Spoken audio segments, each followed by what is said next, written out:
ஆன்மீக நண்பர்கள் அனைவருக்கும் என்னுடைய அன்பான வணக்கங்கள். தை மாத ராசி பலன். தை பிறந்தால் வழி பிறக்கும் என்பது புகழ்பெற்ற பழமொழியாகும். இந்த பழமொழிக்கு ஏற்ப தை மாதம் பிறக்கும் போது சில ராசிக்காரர்களுக்கு அதிர்ஷ்டம் கொட்ட போகிறது. உழவு தொழிலுக்கு மரியாதை செலுத்தும் உழவர் திருநாள் தை மாதத்தின் முதல் நாள்.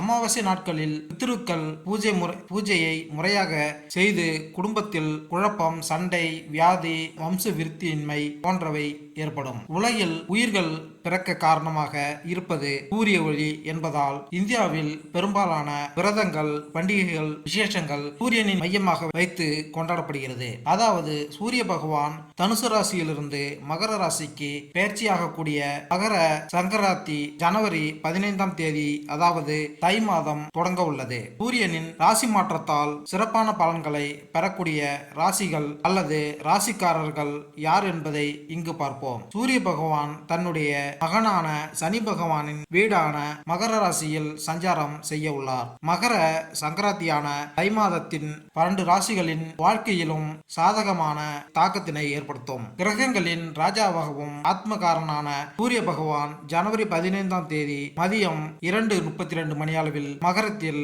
பெயர்ச்சிக்கு இடம்பெயர உள்ளார். அடுத்து எந்தெந்த ராசிக்காரர்களுக்கு அதிர்ஷ்டம் கிடைக்கும் என்பதை தெரிந்து கொள்வோம் வாருங்கள். தை பிறந்தால் வழிபிறக்கும் என்று கூறுவார்கள். இந்த நிலையில் தமிழர் திருநாளாம் பொங்கல் பண்டிகையை முன்னிட்டு 12 ராசிகளுக்கான பலன்களை இங்கு பார்ப்போம்.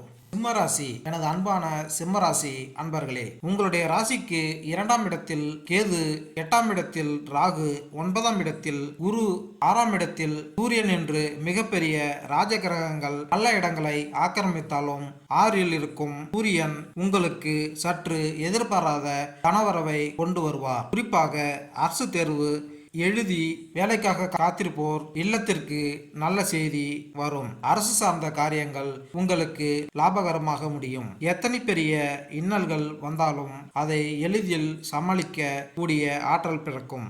மனதில் தன்னம்பிக்கை, தைரியம் துளிர்விடும். பாகிஸ்தானத்தில் இருக்கும் குரு பகவான் உங்களுக்கு எண்ணியவைகளை அப்படியே செயல்பட ஆக்குவார். 2ஆம் இடத்தில் இருக்கும் கேது சற்று உங்களுக்கு தடுமாற்றத்தை கொண்டு வந்தாலும் வாக்கில் கவனமாக இருங்கள். யாரிடமும் எரிச்சலாக பேச வேண்டாம். 8ஆம் இடத்தில் இருக்கும் ராகு விபத்துகளை, கண்டங்களை கொண்டு வருவார்.